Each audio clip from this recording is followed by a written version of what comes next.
Llyfr y Datguddiad, pennod 5, adnod 12. Teilwng yw roi naddwyd i dderbyn gallu, cyfoeth, doethineb a nerth, anrhydedd, gogoniant a mawl, a chlywais bob peth a grewyd yn y nef ac ar y ddaear a than y ddaear, ac ar y môr a'r cwbl sydd ynddynt yn dweud, i'r hwn sy'n eistedd ar yr orsedd ac i'r oen, y bo'r mawl, a'r anrhydedd, a'r gogoniant a'r nerth, beth bythoedd. Wel, gawn ni ymuno yn y mawl yna nawr te, gyda'r emyn cyntaf sydd gyda ni, heno mawr oedd Crist yn rhagwyddoldeb, mawr yn gwisgo natur dyn.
Wel, ein darlleniad ni heno yw y llythyr at yr Hebreaid a phennod 9.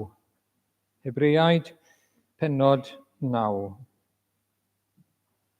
Yn awr yr oedd gan y cyfamod cyntaf hefyd ordynhadau addoliad a chysegr ond mae cysegr daearol oedd. O blegyd codwyd pabell, sef y gyntaf, ac ynddi hi yr oedd y cynwyllbren a'r bwrdd a'r bara gosod, gelwir hon yn gysegr. Ar tu ôl i'r ail len, yr oedd y babell a elwir yn gysegr sancteiddiaf, lle roedd allor air yr arogl-darth ac arch y cyfamod wedi ei goreiro drosti i gyd. Yn honno yr oedd llestr air yn dal y manna a gwialen Aron a flagurodd unwaith a llechau'r cyfamod, sef y 10 orchymyn. Ac uwch ei phen yr oedd ceriwbiaid y gogoniant yn cysgodi'r drigareddfa ar ben yr arch. Am yr rhain i ellir manylu yn awr.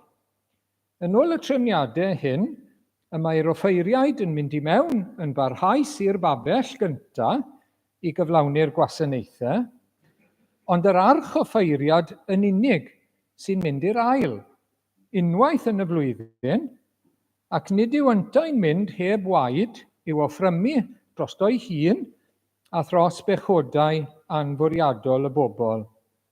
Yn hyn, y mae'r ysbryd glân yn dangos nad oedd y ffordd i'r cysegr wedi ei hamlygu, cyhyd ag yr oedd y tabernacl cyntaf yn sefyll.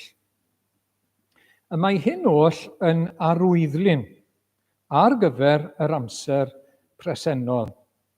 Yn ôl y drefn hon, offrymir rhoddion ac aberthau na allant berffeithio'r addolwr yn ei gydwybod, oherwydd y maent yn ymwneud yn unig â bwydydd, a diodydd ac amrywiol olchiadau, ordynhadau allanol sydd wedi ei gosod hyd amser y drefn newydd. Ond yn awr, daeth Crist, arch offeiriad y pethau da sydd wedi dod, drwy dabernacl rhagorach a pherffeithiach, nid o waith llaw, hynny yw nid o'r greadigaeth hon, ac nid â gwaed geifr a sioe, ond a'i waed ei hun, yr aeth ef i mewn unwaith am byth i'r cysegr, a sicrhau prynedigaeth dragwyddol.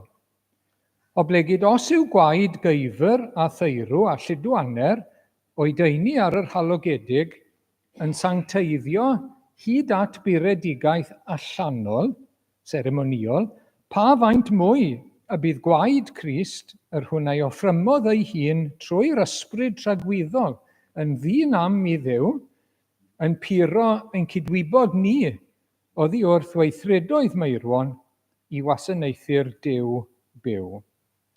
Am hynny, y mae ef yn gyfryngwr cyfamod newydd. Mwyn i'r rhai sydd wedi ei galw, gael derbyn yr etifeddiaeth dragwyddol a ddawyd. Gan fod marwolaeth wedi digwydd sicrhau ryddhad oddi wrth y troseddau a gyflawnwyd dan y cyfamod cyntaf. Oherwydd lle mae ewyllus, mae'n rhaid profi marwolaeth y sawl a'i gwnaeth, a'r farwolaeth dyn y bydd ewyllus yn dod yn effeithiol.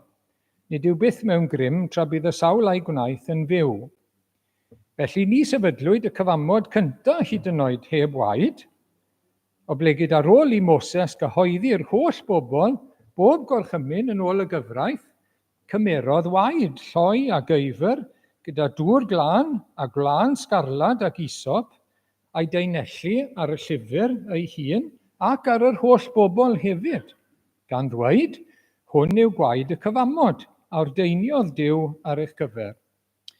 Ac yn yr un modd taenellodd waed ar y tabernacl hefyd ac ar holl lestri'r gwasanaeth, yn wir a gwaed y mae popeth bron yn ôl y gyfraith yn cael ei buro, a heb dywallt gwaed, nid oes maddeuant.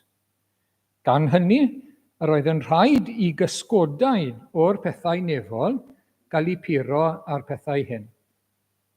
Ond y pethau nefol eu hunain ac aberthau gwell na rhai hyn. Oherwydd, nid i gysegr o waith llaw, rhyw lun o'r cysegr gwirioneddol yr aeth Crist i mewn, ond i'r nef ei hun, i ymddangos yn awr ger bron Duw drosom ni. Ac nid yw offrymu ei hun yn fynych y mae'n mynd, Fel y bydd yr arch o ffeiriad yn mynd I mewn i'r cysegr bob blwyddyn a gwad arall na'r eiddo ei hun, petai felly buas e wedi gorfod dioddau yn fynych seiliad y byd. Ond yn nawr, unwaith am byth, ar ddiwedd yr oesoedd, y mae ef wedi ymddangos mwyn dileu pechod drwy ei aberthu ei hun. Ac yn gymaint ag y gosodwyd I ddynion ei bod I farw unwaith, a bod barn yn dilyn hynny, felly hefyd bydd Crist, ar ôl cael ei offrymu unwaith I ddwyn pechodau llawer, yn ymddangos yr ailwaith. Nid I ddelio â phechod, ond iachawdwriaeth i'r rhai sydd yn disgwyl amdano. Gyn ni'n diolch i'r arglwydd am ei air sanctaidd. Amen. Wel, gawn ni droi nawr at yr arglwydd mewn gweddi, gyda'n gilydd gawn ni weddio. Diolch arglwydd am y cyfle newydd sydd gyda ni nawr heno I ddod yn hyd yn enw Iesu Grist, ac I ddod at y ti nawr ac at orsedd y nef mewn gweddi, ac I ddod I thaddoli di, I nesau at y ti, I dygeisio di arglwydd, I rhoi mawl a diolch a gogoniant I ti. Ac o arglwydd I ni am ddweud eto, mae ti sydd yn deilwng, a dim ond ti, o'r holl ogoniant, o'r holl fawl, ac o bob diolch o arglwydd, oherwydd mae ti sydd Dduw, dim ond ti sydd Dduw, a neb arall. Ti yw ein creawdwr, ti yw ein cynhaliwr, a ti yw ein gwaredwr. Ac I ni'n cydnabod hynny eto heno. Dy fod ti'n Dduw mawr, gogoneddus, sanctaidd, pur a glân, a thragwyddol, y ti hwnt I bob mesur, y ti hwnt I amser, y ti'n dragwyddol. Ac o arglwydd yn Dduw trigarog a graslon, yn Dduw araf I ddig ac yn fawr ei drigaredd, Duw a thad ein harglwydd Iesu Grist, Duw y tad, Duw y mab, a Duw yr ysbryd glân. Ac o arglwydd I ni yn daddoli di nawr o arglwydd, I ni eisiau plygu yn ein calonnau I ti. I ni eisiau plygu'n isel o arglwydd, oherwydd ti sydd Dduw, creaduriaid ydy ni, wedi cael ein creu gen I ti. Ac o arglwydd mae yna gymaint o wahaniaeth rhyngthon ni. I ni mor fach ac wyt ti mor fawr. I ni mor ddibynnol arna ti. A ti yw'r cynhaliwr mawr. I ni'n ffôl ac wedi mynd ar goll. A ti sydd yn gallu'n hachub ni, a dim ond y ti. Ac o arglwydd felly, helpa ni fod yn ostyngedig yn hysbryd eno, helpa ni daddoli di mewn ysbryd ac mewn gwirionedd arglwydd. Helpa ni wrth rando y gair I fod yn ostyngedig hefyd. Helpa ni ymostwng i'r gair o arglwydd. Helpa ni ymostwng I dy wirionedd di ac I dy ddoethineb di o arglwydd. A helpa ni ymateb mewn addoliad, mewn cariad, mewn edifeirwch lle mae angen o arglwydd, ac mewn gwasanaeth I ti. O arglwydd I ni yn dy ganmol di heno. I ni eisiau gogoneddu dy enw a dy fawr hau di. Bod ti wedi trefnu, ni wedi canu nawr cyn am Iesu Grist yn rhagwyddoldeb yn fawr, yn cael ei osod naill ochr, yn cael ei ddewis I fod yn geidwad, I fod yn gyfryngwr, yn bont rhwng Duw a dynion. A bod Duw wedi dod yn ddyn, a bod y Duw ddyn yn bont, yn gyfryngwr rhwng Duw a dynion. O arglwydd I ni'n diolch. Ti sydd wedi meddwl, ti sydd wedi trefnu, ti sydd wedi cynllunio ar ein cyfer ni, ti sydd wedi addo, ti sydd wedi rhoi y darluniau yn yr Hen Testament a'r cysgodion, a wedyn yn nghyflawnder yr amser mae'r arglwydd wedi dod ac wedi cyflawni ei waith. O, I ni'n diolch. Diolch fel I ni'n gweld bod Duw y tad, Duw y mab, Duw yr ysbryd glân yn gweithio gyda'i gilydd yn ein iachawdwriaeth ni. Ac o arglwydd I ni'n gweddio bydd hyn yn ein darostwng ni heno ger dy fron di. Ac yn ein gwneud ni'n ddiolchgar o arglwydd ac yn llenwi'n calonnau ni a gwir gariad tuag ato ti. gyda gawydd i dy wasanaethu di ac i fyddhau i ti. I ni'n diolch Arglwydd am y darlleniad hyn o, diolch am y cyfamod newydd yn Iesu Grist. Diolch, mae nid gwad anifeiliaid i ni'n sôn amdano nawr, ond gwad mab Duw. Nid aberthau cyson bob blwyddyn, ond un aberth fawr, a'r un prynhawn yn wneud y gwaith i gyd o dalu, dyled ei bobl, o glirio a dileu ei pechodau mewn un prynhawn, gydag un aberth fawr oedd yn sylwedd yr holl gysgodau i gyd. Un Iesu croesoeliedig yn feddyg i'r holl fyd. O, diolch Arglwydd, a diolch bod rhinwedd a gwerth tragwyddol i aberth Iesu Grist.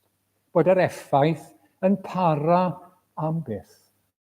Diolch Arglwydd bod bod y gwerth ysbrydol wedi dod i ni'n barod trwy'r Efengyl a trwy waith yr Ysbryd Glân yn rhoi edifeirwch i ni a ffydd yn Iesu Grist, ac wedyn i ni wedi profi'r glanhad yma. I ni wedi profi'r maddeuant yma. I ni wedi profi yn cyfiawnhau ger bron Duw trwy ymddiried yn Iesu Grist. Diolch Arglwydd. A diolch bod rhinwedd yr aberth yn para am byth. Am byth. Sy'n rhaid i ni feddwl bydd y rhinwedd yn gorffen rhywbryd, neu'n rhedeg mas, mewn para byth. O, diolch am lanhad tragwyddol, am brynedigaeth tragwyddol, i ni newydd ddarllen y nawr o Arglwydd, ac etifeddiaeth dragwyddol, na all neb ei chymryd oddi wrtho ni. Yn yr un aberth mawr na, oherwydd bywyd glân a pherffaith ac aberth Iesu Grist. A diolch bod ni'n darllen am yr Ysbryd Glân yn cynorthwyo y mab yn ei ddarostyniad, yn ei natur ddynol. Ac o Arglwydd yn gweddio bydd hynny'n fendith i ni heno wrth i ni edrych ar hynny. Ac o Arglwydd wrth i ni synnu ar y feddi at y drefn di. Ac at fel oedd y tad a'r mab a'r ysbryd yn cydweithio yn ein hachubiaeth ni. Arglwydd i ni'n diolch i ti. Yn gweddio bydd hyn yn gymorth ac yn bendith i ni heno nawr. I ni'n gweddio dros ein gilydd eto fel dy bobl, fel eglwys o Arglwydd. I ni'n cyflwyno'n gilydd i ti. Helpa ni i gydweithio o Arglwydd yng ngwaith y nef. Helpa ni anrydeddu ein gilydd o Arglwydd a gwasanaethu'n gilydd hefyd. Helpa ni ddwy'n beichiau ein gilydd a charu'n gilydd, fel yr wyt ti wedi'n caru ni. Ac o Arglwydd, ni'n cofio am y rhai felly sydd mewn ysbyty o Arglwydd, neu gartre, mewn gwendid a llesgedd, y rhai sydd dal a chysgod profedigaeth drostyn nhw, ni'n gofyn ti fendithio Arglwydd. A tynnu pob un yn agos ata ti Arglwydd, i bwyso arno ti, ymddiried a profid y ras o Arglwydd, a profid y dangnefedd ti. Ni'n gweddio dros waith yr eglwys yr wythnos yma, ni'n gofyn am nerth yr Ysbryd Glân, boed yn yr ysgolion neu'r cyfarfodydd eraill o Arglwydd, bydd gyda ni i ni'n gweddio, nertho ni Arglwydd, cynnal ni, defnyddio ni, gweithio gyda ni Arglwydd. I ni ddim yn gallu wneud y gwaith yma yn ein nerth ein hunain. Y gwaith o dystiolaethu, heb sôn wedyn ni yn ein bywyd personol ar ein taith o Arglwydd wrth ddod yn fwy sanctaidd. Helpa ni fyw bob dydd yn nerth yr Ysbryd Glân ac nid yn ein nerth ni ein hunain. O, i ni'n gofyn i ti'n llanw ni Arglwydd, i ni ddod yn fwy am fwy sanctaidd, am fwy tebyg i Iesu Grist. Arglwydd, ni'n gweddio eto dros ein gwlad, ac yn dymuno ac yn gofyn y bydde ti'n tywallt yr ysbryd eto. I ni wedi cael ymweliadau yng Nghymru Arglwydd ar hyd y blynyddoedd. Ti wedi bod mor garedig tuag at y wlad fach yma. I ni'n mynheiddi dim wrth gwrs. Fel eglwysi'r wlad, i ni'n heiddi dim yn o'n i'n hunain, ond i ni yn gofyn mwyn symud teyrnas Iesu Grist ymlaen eto. Anfon yr ysbryd mewn erth o Arglwydd yn ein dyddiau ni. I ogoneddu Iesu Grist i beri bod yr efengil yn rymus, yn nerthol iawn eto arglwydd. I argyhoeddi llawer, fel glawson ni bore yma, o bechod o gyfiawnder ac o farn. I ddod â ffrwythau hyfryd, edifeirwch a ffydd a profiad o ras Duw i lawer sydd yn nawr ar goll. Bydd yn drigarog arglwydd, i ni'n credu bod yna rhai i ddod i gredu eto, achos bod hi'n ddydd gras. Felly arglwydd, gogonedda dy hun, gogonedda dy fad, a bendithia ni arglwydd. Gofyn i ti nawr i'n derbyn ni, gofyn i ti eto i faddau ni arglwydd, a'n cadw ni. Ac yn diolch nawr, mae eiddo ti o arglwydd yw y deyrnas, ti bu ar deyrnas, ti bu ar nerth, diolch am hynny a ti bu ar gogoniant. Cymer y clod a'r gogoniant trwy Iesu Grist. Amen.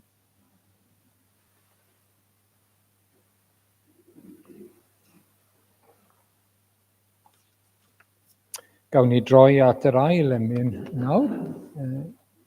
Un o emynau angriffus o am gael ffydd i edrych gyda'r angylion fri i drefn yr iachawdwriaeth dirgelwch yn fus i ac yn y blaen.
Wel, gawn ni droi nawr at llythyr at yr Hebreaid, pennod 9, adnod 13 ac 14.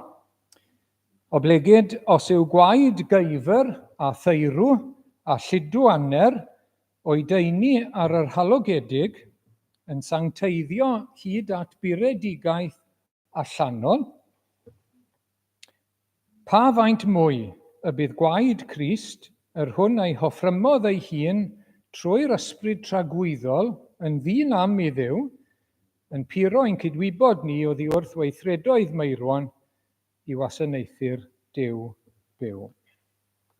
Wel, yn ddiweddar nawr ar nos Sul, i ni wedi bod yn edrych ar yr ysbryd glân. Yr addewidion yn yr Hen Testament o'i ddyfodiad dan y cyfamod newydd, yn fwy eang, yn fwy dwfwn ac yn fwy pwerus. I ni wedi edrych ychydig tro diwetha ar fedydd yr ysbryd glân. Ac oedd hwnna wedi digwydd ar y Pentecost i'r apostolion, ond i ni wrth i ni ddod yn Gristnogion. Dyna fedydd yr ysbryd glân, i ni'n cael ein bedyddio i mewn i gorff Crist. Y tro yma, i ni'n edrych nawr ar waith yr ysbryd glân gyda'r arglwydd Iesu yn ei ddarostyniad yn dod i'r byd wrth iddo fe fyw bywyd cyfiawn a marw drosom ni. A falle bod chi wedi sylwi yn y testun sydd gyda ni, yn adnod 14, pa faint mwy y bydd gwaed Crist yr hwn a'i hoffrymodd ei hun trwy'r ysbryd tragwyddol. Yn ddyn am i Dduw yn puro ein cydwybod ac yn y blaen. Felly, heno, i ni am edrych ar yr ysbryd glân gyda y gwaredwr. Yr ysbryd glân gyda'r gwaredwr. Ac i ni fynd nôl i ddechrau gyda'r cenhedlu. Y cenhedlu gwirthiol, gyda'r neges yn dod i Mair, chi'n cofio, bod hi'n mynd i fod yn feichiog o'r ysbryd glân. Felly, Luc pennod 1, adnod 35. Dyma'r neges gan y Gabriel, daw'r ysbryd glân arnat, a bydd nerth y goruchaf yn dy gysgodi. Am hynny gelwir y plentyn a genhedlir yn sanctaidd, mab Duw. Felly, ni'n dechrau fan hyn, ac ni'n darllen hyn bod yr ysbryd glân yn dod fel nerth y goruchaf. Yr un yw'r ddau, wrth gwrs. Yr ysbryd glân, mae e'n Dduw, y trydydd person yn y diwdod. Ac mae'n dod â nerth y goruchaf, felly, gyda ge, wrth gwrs. A bydd e'n cysgodi dros Mair. A gallwch chi ddim peidio a meddwl am y creu yn Genesis. Pennod 1, adnod 2. Yr oedd y ddeiar yn afluniaidd a gwag, yr oedd tywyllwch ar wyneb y dyfnder, ac ysbryd Duw yn ymsymud ar wyneb y dyfroedd. Ac oherwydd hyn nawr te, mae y plentyn sydd yn rhoth Mair yn mynd i gael ei alw, nid mab Joseph, wrth gwrs, ond mab Duw, mab Duw. Yn sanctaidd, yn ddi-bechod. Doedd dim pechod gwreiddiol yn gallu bod yn y gwaredwr, yn yr arglwydd Iesu Grist. Pan i ni'n dod i'r byd yn naturiol, mae pechod gwreiddiol yn dod gyda ni, trwy ein cenhedlu yn naturiol. Pam y pwyslais ar y cenhedlu goruwch naturiol? Fel bod y gwaredwr yn wahanol. Mae e'n ddyn, ond heb bechod. Reit o'r dechrau, heb y pechod gwreiddiol. A mae hwnna yn bwysig iawn, iawn, iawn. Gallai fe ddim bod yn gymwys i fod yn geidwad ac yn waredwr i ni os oedd pechod ynddo fe yn y dechrau. Oedd rhaid iddo fe fod yn ddynam, yn ddifau ac yn ddibechod. A mae'r cenhedlu goruwch naturiol yn bwysig iawn, iawn. Ac felly mae'r ysbryd glân yn dod. Ac mae'n paratoi corff. Chi'n cofio yn Hebreaid, yn dyfynnu salm, mae'r arglwydd yn dweud, wyt ti wedi paratoi corff ar fy nghyfer i. Dyma fe'r corff, i ddod i wasanaethu Duw, y tad, i ddod i'n hachub ni. A mae corff wedi cael ei baratoi, corff dynol wedi cael ei baratoi, heb bechod ar ei gyfer e. Ac mae rhai yn gweld cyfeiriad at hyn, wrth gwrs, yn adnod 11 fan hyn nawr te, yn Hebreaid 9. Ond y nawr daeth Crist a'r choffeiriad y pethau da sydd wedi dod. Pethau da oedd wedi cael ei addo, maen nhw nawr wedi dod gyda Iesu Grist. Trwy dabernacl rhagorach a pherffeithiach, nid o waith llaw, ac nid â gwaed geifr a lloi, ond ei waed ei hun, yr aeth ef i mewn un waith am byth i'r cysegr. So mae'n dod trwy dabernacl mwy rhagorol. Chi'n cofio nawr te, oedd na cysegr ac oedd na gysegr sanctaidd. Oedd yr archoffeiriad yn dod trwy yr ystafell gyntaf, ac wedyn ni'n mynd mewn, dim ond yr archoffeiriad, i'r cysegr sanctaidd. A mae'r arglwydd Iesu wedi dod yn ei gorff e. Dyma'r tabernacl, rhagorach ei gorff e, sydd yn ddibechod, nid o waith llaw, nid pren neu sidan, neu pres, neu nag e. Mae'n rhywbeth llawer mwy gwerthfawr. Ac yn y corff yma, wedi iddo fe farw, yn y corff, dioddau yn y corff yma, mae wedi mynd i'r cysegr sancteiddiaeth. Mae wedi mynd mewn i'r nefoedd. A dyma'r corff gafodd ei baratoi iddo fe. Medde un sboniwr, ffurfiodd yr ysbryd gorff Iesu yng Nghrwth Mair. Mae'r cenhedlu felly yn bwysig iawn iawn. Y cenhedlu gwirthiol, yr ysbryd glân yn cysgodi ac yn ffurfio'r corff arbennig i Iesu Grist i ddew y mab wrth gwrs wrth iddo fe ddod i'r byd mewn cnawd. Iddo fe ddew a marw droson ni. Nesa, mae'r ysbryd yn ei eneinio fe.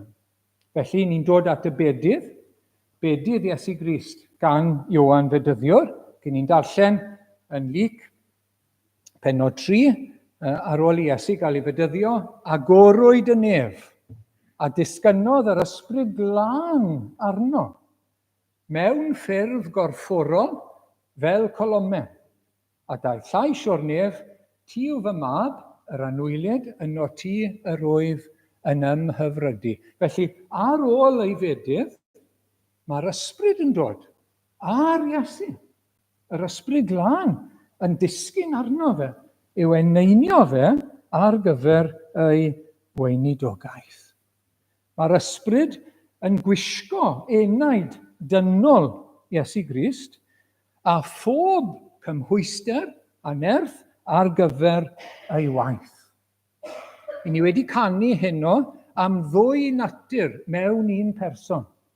A dyma un o gredoau sylfaenol yr eglwys ar hyd y canrifoedd, bod Iesu Grist yn dduw ac yn ddyn. Yn dduw yn ystyr llawnaf y gair, yn ddyn yn ystyr llawnaf y gair. Nawr, ni'n gorfod cyfaddau bod e'n ddirgelwch, wrth gwrs. Ond mae e'n dduw ddyn. Ac yn ei ddyndod, wrth gwrs, mae wedi cael ei wisgo a nerth ac eneiniad yr ysbryd. A mae rhaid i ni gofio i fod yn ddyn, yn ystyr llawnaf y gair.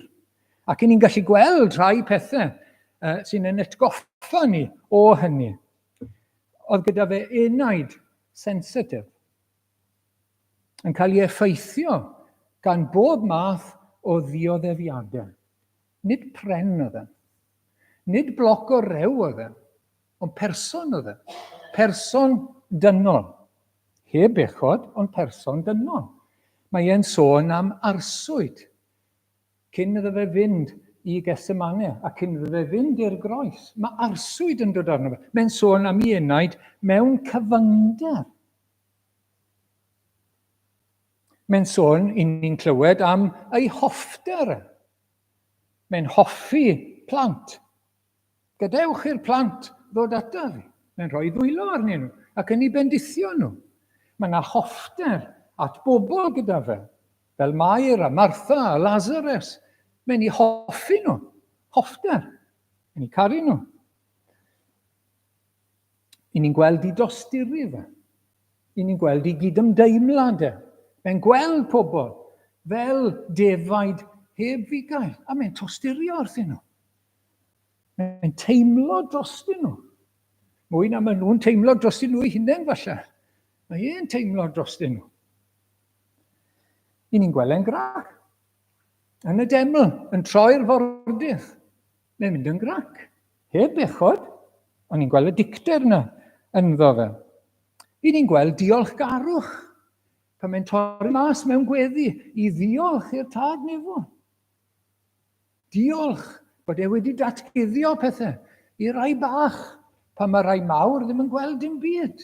Mae'n torri mas i ddiolch i'r tad. Mae gyda fe ddeheuad am achubiaeth pechaduriaeth. Mae'n galw nhw i ddod ato fe, gogoniant Duw y tad. Mae'n blino. Mae gyda fe syched ar adegau. Mae e yn ddyn. Heb bechod, ond mae e'n ddyn. A mae'r ysbryd glân yn dod ar ei natur ac ar ei enaid ddynol. Medde Eseia cyn i'r un sy'n dod lan, Eseia 42 gynta, dwi'n credu bod fi wedi anghofio roi sori. Dyma fy ngwas, yr wyf yn ei gynnal, fe etholedig, yr wyf yn ymhyfrydu ynddo, rhoddais fy ysbryd ynddo, i gyhoeddi barn i'r cenhedlaeth. Rhoddais fy ysbryd ynddo. Sylwch nawr, Duw sy'n siarad am ei ysbryd. Ysbryd Duw. Ysbryd glân, wrth gwrs. So mae'r tad Duw yn siarad, yr ysbryd glân yn cael ei roi ar yr etholedig, y Meseia, ar y mab.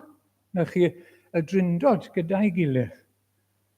Rhoddais fy ysbryd ynddo i gyhoeddi barn i'r cenhedloedd. Ac wedyn Eseia 11 nawr te, o'r cyff a dewir i Jesse, o deulu Jesse, Dafydd wrth gwrs, fe ddaw blagurin, ac fe dif cangen o'i wraiddef. Bydd ysbryd yr arglwydd yn gorffwys arno, yn ysbryd doethineb a deall, yn ysbryd cyngor a grym, yn ysbryd gwybodaeth ac ofn yr arglwydd.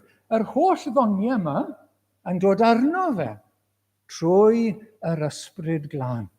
Sawn ni nôl am eiliad, diolch Geraint, jyst i gael y rester, ysbryd doethineb a deall, dwyfol nawr, diolch.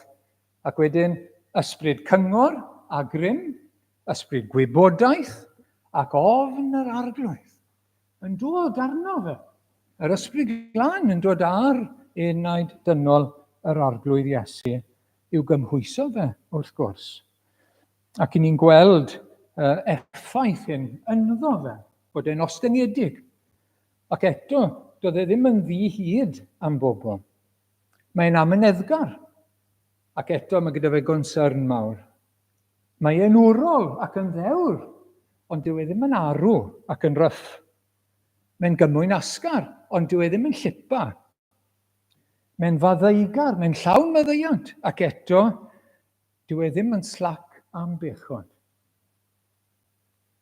Mae gyda fe reolaeth ar ei dymer, yn berffaith, bod e'n brysur iawn. Nid fel Moses, collodd Moses i dymer, gyda phobl Israel wrth gwrs. Nid fel Job, nid fel Elias, achos roddwyd iddo fe'r ysbryd y tu hwnt i fesur. Ac mae ei weld ynddo fe yn ei natur ddynol. Wedyn mae'r ysbryd yn ei lenwi fe, ac yn ei arwain e, medde'r Testament Newydd wrthon ni. Felly, Luc 4.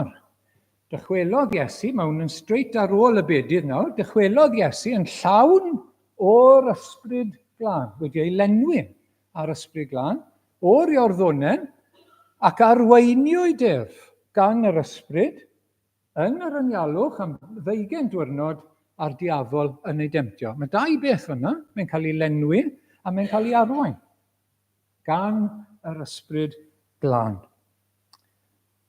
Mae'n mynd i ddechrau ei weinidogaeth gyhoeddus, ond cyn hynny mae'n mynd i'r anialwch. I fyfyrio, wrth gwrs, i ymdawelu ac i wynebu y diafol. A mae'n cael ei gymhwyso, mae'n cael ei nerthu nawr i fod yn broffwyd ac i ddefnyddio gair Duw, i gyhoeddi gair Duw i wrth sefyll celwydd Satan. A dyna mae'n neud yn y temptiad. Mae'n defnyddio gair Duw, mae'n cyhoeddi gair Duw i wrth sefyll y diafol. A mae'n concro fe, mae'n gwrthsefyll yn llwyddiannus. Mae'n cael ei gymhwyso hefyd yn y temptio i fod yn arch o ffeiriad sy'n tosturio gyda ni. Mae gyda ni arch o ffeiriad yn y nef nawr sy'n cydymdeimlo, sy'n tosturio wrthon ni. Pam? Am i fod wedi ei demtio yr un modd â ni, ond heb bechod. Felly, mae wedi cael ei arwain, mae wedi cael ei alluogi i fod yn arch o ffeiriad. Mae'n baratoi fyna i fod yn arch o ffeiriad sy'n cydymdeimlo, mae'n tosturio gyda ni. Mae hwnna'n rhywbeth mor werthfawr. Pan ni'n wynebu brwydrau, temptasiynau, mae'r arglwydd Iesu yn y nef yn cydymdeimlo gyda ni. Nid mwyn i ni gwmpo, ond mwyn i ni sefyll. ond mae'n gwybod beth i ni mynd trwyddo. Mae wedi mynd trwyddo fe o'n blaen ni, ac wedi sefyll. A mae gyda fe nerth i ni, wrth gwrs, yn ei enw, trwy'r ysbryd glân, i wrth sefyll. Ac ni'n gweld e fel brenin nawr te. Mae'n cael ei gymwyso i fod yn frenin buddugoliaethus. Pam? Achos mae'n gwrth sefyll y diafol. Mae'n concro fe, mae'n concro'r temptiad. Dyma'n brenin ni, wrth gwrs. Dyma fe. Yn cael ei arwain fel hyn. Ac ar ben hynny, mae'n cael ei helpu i fod yn ddynam a di-fai. Wedi ei wahanu oddi wrth bechaduriaid. Yn unigryw, wrth gwrs, yn ddyn heb bechod o gwbl. Ac oedd rhaid i hynny fod, iddo fe fod yn aberth digonol, ac iddo fe fod yn archoffeiriad digonol. Y ddau beth yn bwysig iawn. Felly, 1 Pedr 1, 18, Gwyddwch nad a phethau llygradwy, arian neu air, y prynwyd i'ch wiryddid oddi wrth eich ymarweddiad ofer, a difeddwyd gennych, ond a gwaed gwerthfawr, un oedd fel oen, di-fai a di-nam, sef Crist. Yr unig ffordd byddai'r aberth yna ar Galfaria yn ein glanhau ni o'n pechod, oedd bod yr aberth, yr un oedd yn cael ei aberthu, yn di-fai a di-nam. Ac oedd e'n cael ei nerthu gan yr ysbryd i wrth sefyll pechod, i fod yn di-fai a di-nam fel aberth. Wedyn ni,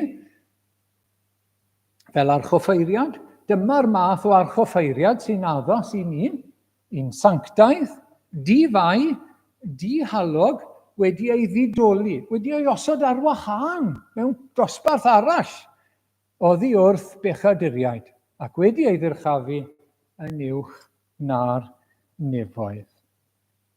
Ac wedyn ni, ni'n dod at weinidogaeth Iesu Grist, ac mae'n gweinidogeithi yn nerth yr ysbryd glân. Ac mae'n dod ar ôl y temtio, mae'n dod nôl i Galilea yn y gogledd, meddwl Luc, yn nerth yr ysbryd. Mae'n dod i Galilea. Ac wedyn, ym Mhennod 18, mae'n darllen o Eseia yn y synagog, ac mae'n dweud, wel, mae'r geiriau yma wedi cael ei gyflawni yn eich clew chi heddi. Nid yn eich golwg, yn eich clew chi heddi. Ac ni'n dod at Luc 4:18, a mae ysbryd yr arglwydd arnaf, oherwydd iddo feneinio i bregethu newyddion da i dlodion. Mae wedi fanfon i gyhoeddi ryddhad i garcharorion, adferiad golwg i ddeillion, i beru'r gorthrymedig gerdded yn rhydd, i gyhoeddi blwyddyn ffafr yr arglwydd. Newyddion da mae'n cyhoeddi i dlodion ysbrydol. I rhai sy'n gaeth i bechod, mae yna faddeuant a ryddhad. I rai sy'n ddall i ddiw ac i'w ogoniant a'i hangen, mae'n rhoi golwg. I bob un, mae yna flwyddyn ffafr yr arglwydd. Jubilee hwnna, mwy na thebyg, beth oedd yn drefen yn Israel, bob hanner 100 mlynedd oedd Jubilee. Ac wedyn oedd y ceithion yn cael mynd yn rhydd, os o'ch chi'n gaethwas i rywun arall ar y Jubilee, oedd hwnna'n dod i ben. Os o'ch chi wedi gwerthu eich hunan fel ceithwas, o'ch chi'n cael mynd yn rhydd. Os o'ch chi wedi gwerthu tir, o'ch chi'n cael ei nôl ar flwyddyn y Jubilee. Oedd popeth yn cael ei ryddhau. Ceithion yn cael ei ryddhau, tir yn cael ei ryddhau nôl i'w berchenog gwreiddiol. Ac wrth gwrs darlun o beth mae Iesu Grist yn rhoi ni, ryddhad o gaethiwed pechod, wrth gwrs. Y Jubilee i ni fynd yn rhydd a dod nôl i etifeddiaeth nefol, dod nôl fel plant Duw, dod nôl ato fe gael gobaith tragwyddol, gobaith y nef. Ac wedyn ni'n gweld e'n gweinidogeithi gydag arwyddion, gyda rhyfeddodau, gydag awdurdod mawr wrth iddo fe ddysgu. Mae wedi cael ei eneinio ar gyfer ei weinidogaeth a yr ysbryd glân. A'r ysbryd wedi ei eneinio fe ar gyfer ei weinidogaeth. Mae'n cael ei lenwi, mae'n cael ei arwain, ac mae'r ysbryd wedi dod arno fe ar gyfer hyn. Wedyn ni, i ni'n dod at y groes, ac i ni'n dod at yr adnod sydd gyda ni i orffen, neu'r adnodau sydd gyda ni fan hyn. Oedd angen, wrth gwrs, nerth arno fe, ar y bwynt isaf nawr oedd arostyngiadau.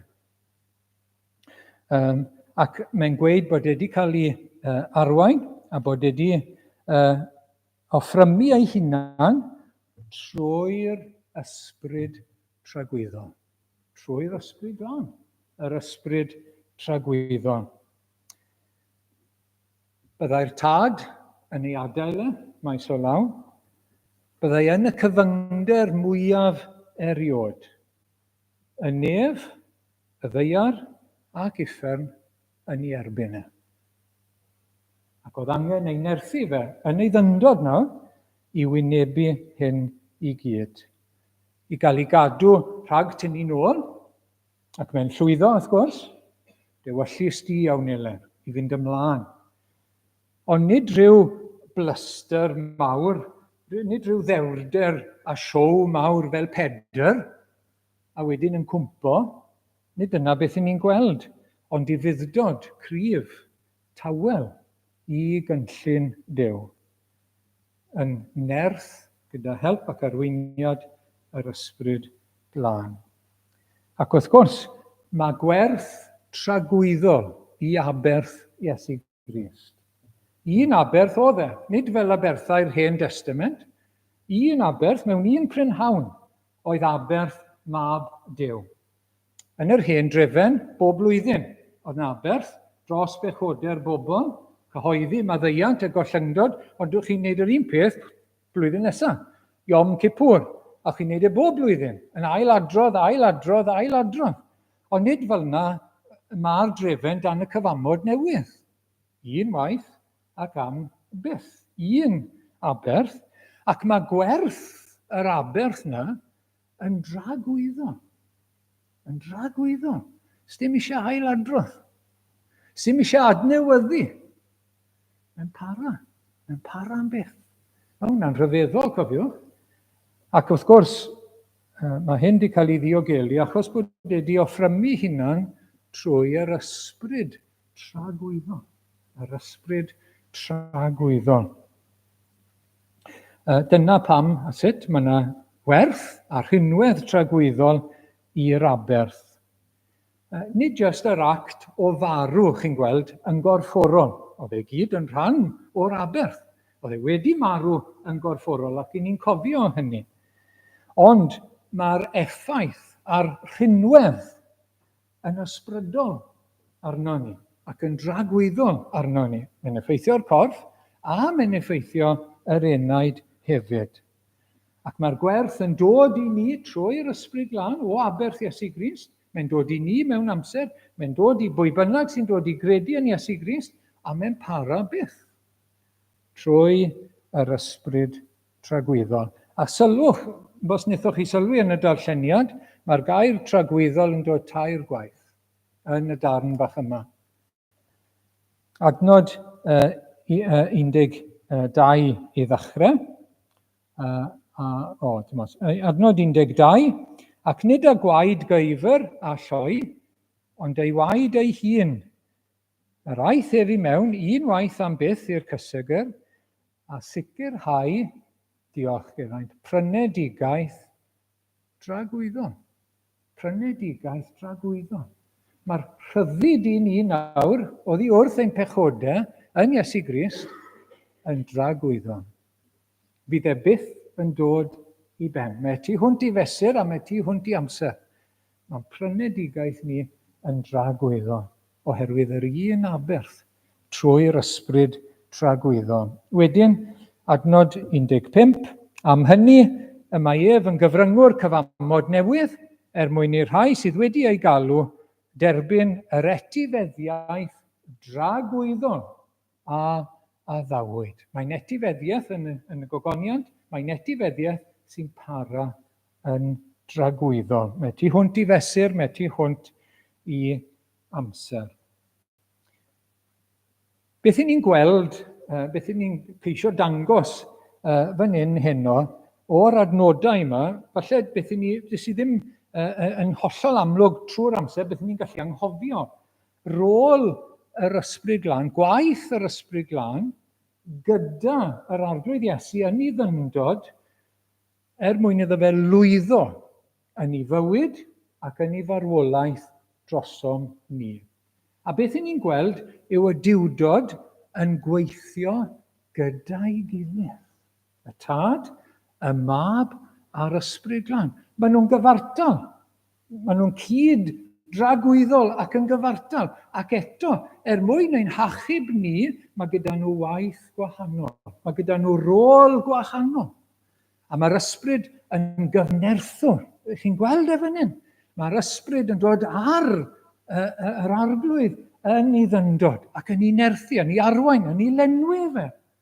A'i arwain e bob cam i'r groes ac yn ei atgyfodi fe i'r gogoniant. A mae hynny i fi yn ryfeddod ac mae'n rhywbeth dylen ei ni'n ostyngedig iawn a diolchgar iawn. Mae'r diwdod yn gweithio ein hachubiaeth ni. Nid rhywbeth, dwi wedi penderfynu dod yn Gristion. Mae'r diwdod ar waith. Mae Duw y Tad ar waith. Mae yna gynllun ers tragwyddoldeb. Mae yna addewidion mawr. Mae Duw wedi dod yn ddyn. Mwyn ein hachub ni. A mae'r ysbryd wedi dod wrth ochr. Ac wedi ei cyd-fynd gyda ge. Wedi ei arwain e. Wedi ei lenwi fe. Wedi ei eneinio fe. Wedi mynd â fe.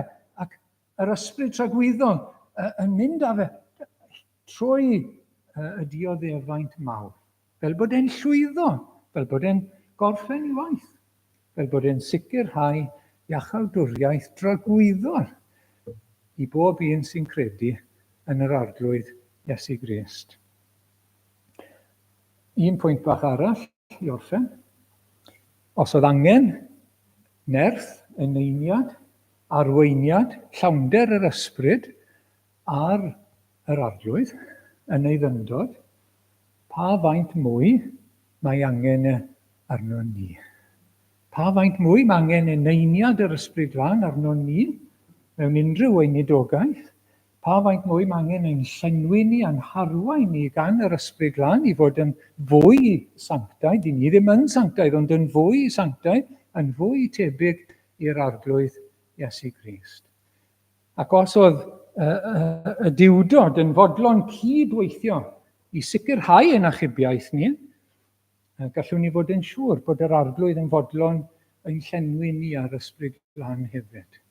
A'n eneinio ni ar ysbryd glân ar gyfer ein tystiolaeth, ein gwasanaeth, ein gweinidogaeth, ac i fod yn fwy sanctaidd. Amen. Gawn ni ddod nawr at yr emyn nesaf gyda'n gilydd. O gariad, anfeidrol ei faint, bod llwch mor anheilwng yn cael y fath fraint.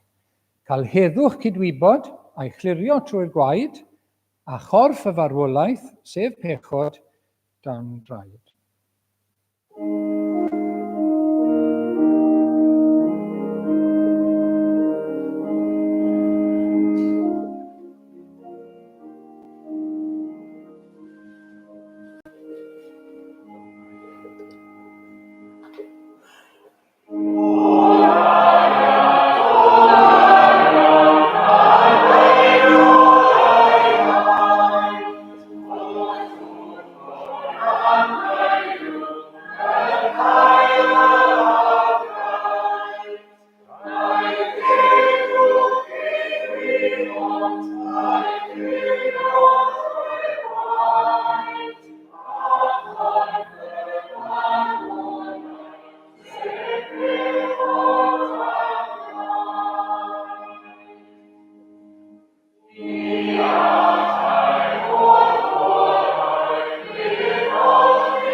arglwydd, i ni'n diolch i ti am dy air i ni heno.